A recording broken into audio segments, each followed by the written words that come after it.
Ok, torej prvo vprašanje, ki ga imamo, je kako sta doživela posamezne like, naprimer Malonija, sodnico in pa socialnega delavca. Recimo ti, Benjamin, bi lahko rekel, da si se pač poistovetil z Malonijo. Ja, z Malonijo sem se zelo poistovetil, ker je tako, mislim, tak prestopniški tip človeka, ne mara šole, ne mara pravil, ne more sedeti v primeru, meni se že trgal noter, ker sem mogel sedeti, pač če bi vstal, bi zmotil ves folk zdaj v dvorani in ne bi mogel gledati filma, ker sem hotel iti na Čik, naprimer. Mislim, ogromno enih scen, ki sem jih videl v filmu, so se tudi meni zgodile. Naprimer, hotel so me dati v mladinski dom, hotel so me dati v mladinski zapor celo, ampak sem na srečo imel zelo dobro socialno delavko, ki mi je pomagala, da smo nekako skupaj prepričali sodnico in vse to, da nisem šel tja. Po drugi strani, ker sem pa prišel na zavod Bob, je pa to bilo kakor nekako ta lik njegovega mentorja, kaj bi že bil, je mentor? Ja. No, ta njegov mentor, kako mu je hotel pomagati na nekak drugačen način, ker ga je razumel in vse to, in to sem pa nekako dobil na zavodu Bob. Kaj pa vi, Nečo, bi lahko rekli, da se poistovetite s kakšnim likom iz filma? Pa glede na to, da sem socialni delavec in da sem nekako delam tudi zdaj z mladimi in da sem bil tudi na centru socialno delo in bil v vzgojnem zavodu zaposlen, se pravi se lahko poistovetim. Moram reči, da tukaj so bili vsi liki odrasli, se pravi sodnica, odvetnik, tožilec, pravzaprav tudi ta Jan mentor oziroma socialni delavec, pozitivno prikazani. In čeprav mogoče se kdaj zdelo, da jim ni za mar, se je bilo pravzaprav videti, da jim je zelo do tega, da bi Malonijo uspelo. Kako pomembna je pa družina za mladostnika, oziroma koliko vpliva na to, da se mladostnik znajde oziroma ne znajde v težavah? Družina je pravzaprav zelo izredno, ali pa celo najbolj pomembna, se tam pravzaprav poteka primarna socializacija, ki se potem nadaljuje seveda v vrtcu, šoli in tako naprej. Kaj je pomembno? Pomembno je, da dobi otrok občutek varnosti, ljubezni, sprejetosti, spoštovanja in da se nauči pravzaprav, kaj je prav in kaj je narobe, ker mu vse naprej v življenju pravzaprav prav pride. Tako da je družina izredno pomembna. Tukaj smo pa videli tudi en primer, ta mama je imela rada oba fanta, vendar pa očitno nekako ni zmogla, ni znala zaradi svoje preteklosti, česarkoli, to pravzaprav ne zvemo, lahko predpostavljamo, jima ni mogla nuditi take trdnosti in varnosti, da bi lahko se izognila pravzaprav tem krutim izkušnjam, ki sta jim bila oba sinova pravzaprav priča oziroma seveda krute, ampak na koncu se je le izkazalo, da so bile pa v pravo smer, tako in je pomagalo. Ja, meni se tudi zdi, da družina je pri takem mladostniku najpomembnejši člen, ker v bistvu ta mladostnik bo v družini najprej spoznal, kaj so neke dobre vrline. Če jim družina to pokaže, bo otrok to najprej tam videl, ker otrok najprej vidi starše in iz staršev vleče ven vse, kar one dva delata.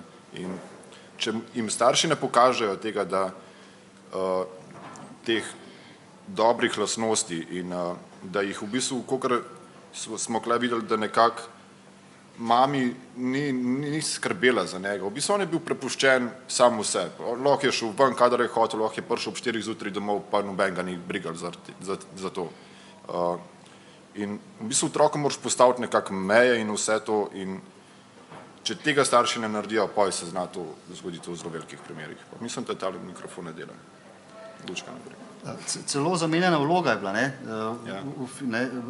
Maloni je prevzel vlogo odraslega očeta, moža, v bistvu bi pa mogel biti otrok. In kar je prav, je to, da starši pač morajo prevzeti svojo vlogo, da so starši, ne da otroci skrbijo za starše.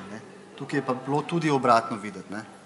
No, kako je pa izhod iz tega začaranega kroga, teh neprestanih obiskov socialnih služb in sodišč, odvisen od tega, kakšnega socialnega delavca, sodnika v tem primeru recimo dobi mladostnik. Kako je bilo mogoče to pri tebi, Benjamin? Kako je to vplivalo?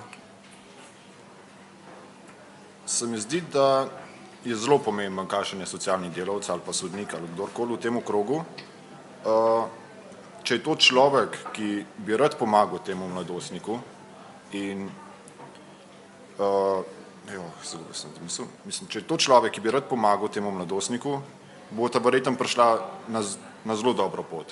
Če pa to človek, ne vem, mogoče dela to službo samo zaradi tega, da dobi plačo, ne vem, mogoče je bila to edina možnost, kamor bi šel ali neki, in v bistvu mu je nekako vse za tega človeka, pa bo pa tudi ta človek malo spoznal, da itak ne bo nič dosegel, zakaj bi se pa jaz trudil tukaj pri teh socialnih delavcih, naprimer.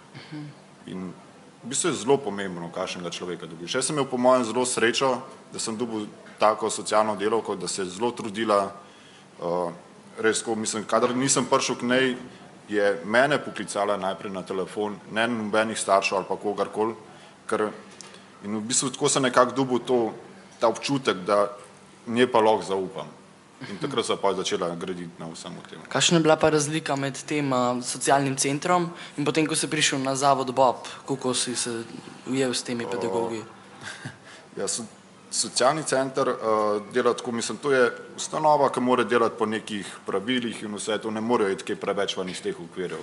Zavod Bob ti pa da nekako možnost, da se ti poiščeš sam, bojo ti pomagali na tej poti, ampak veliko bojo pa prepustili tebi, da najdeš to, kar si res želiš delati v življenju in da v bistvu si zgradiš pa življenje okoli tega. Kaj po vajnem mnenju eni mladi osebi najbolj pomaga, da se spet postavi na noge? A je to neko vključevanje v družbo, neka motivacija? Ja, mislim, nekega univerzalnega načina sigurno ni. Treba človeku, ne vem, mogoče pokazati možnosti, da se da narediti veliko stvari, sam če hoče, pa je treba ga je spodbujati. Kakor je gospod rekel, to je dolga pot in naporna pot. Ker človek ni nikoli imel neke volje tako, pa, da bi karkoli počel, nikoli ga niso neki spodbujali v življenju, sej ti pa zmoreš. Pa na koncu mu pa rečeš, hej, se ti lahko v življenju vse narediš in mislim, ker mu naredi ta preskok je voda, pa kaj ljudje vi meni zdaj govorite. Mislim, po eni strani mi govorite, da sem neumen, po drugi strani mi govorite, da lahko vse naredim iz sebe. In v bistvu treba je sam pač ne obupati nad takim človekom. Tudi če pač, ja, treba mu dati kakšen šok, kar je pri Maloniju bilo tako, da je šel v zapor, ne vem, pač šokirati ga je treba v nekem momentu, kaj je torej že to kritično in mogoče bo pa kaj spoznal v življenju. Definitivno pa ni neke univerzalne poti. Nič ne gre na brzino od danes do jutra. Tudi v filmu smo videli, da gre zadeve zelo počasne. Bi rekel, tudi sodnica, rečemo sodnica, ki je bila kot neka mama, je prevzela nad njim neko vlogo, nad tem Malonijem, ni obupala, pa bi lahko. Karkoli, česarkoli se je lotil, pravzaprav, kar je dobro kazali na koncu, vse podaril, da je bilo kar hudo, ko sem to gledal, recimo. Ampak tako je to, ponavadi tako je. In morajo miniti leta, pravzaprav, lahko je to 3, 4, 5 let, da rečeš, ok, zdaj pa je nek uspeh. Kaj pa je? To so pa, recimo, tudi to, kar je bilo videti, se pravi, postavljanje mej, jasna pravila, tudi koncev, Maloni se mi je zdelo v enem momentu, je bil na tem, da se čist rasuje in je bil pravzaprav hvaležen, ko ga je poslala v zapor.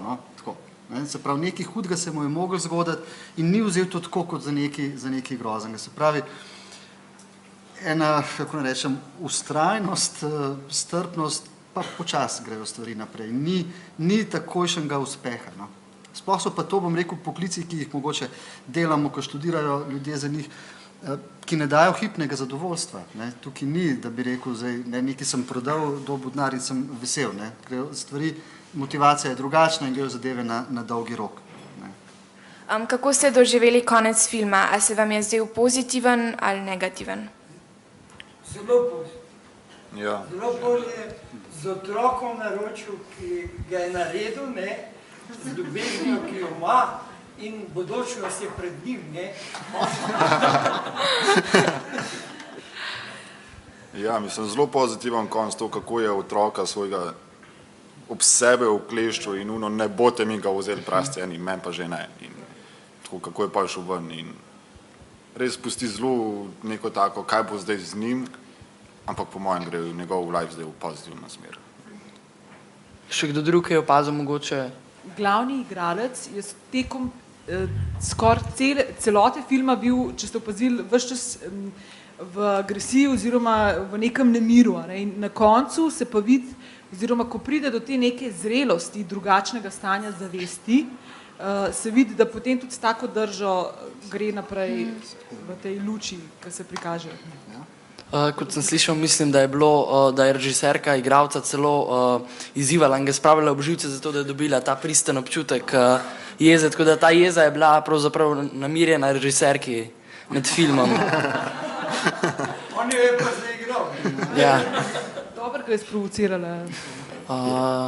Najlepša hvala, da ste prišli, da ste ostali še tukaj na pogovoru. Ja, hvala Benjamin, hvala Nešo. Ja.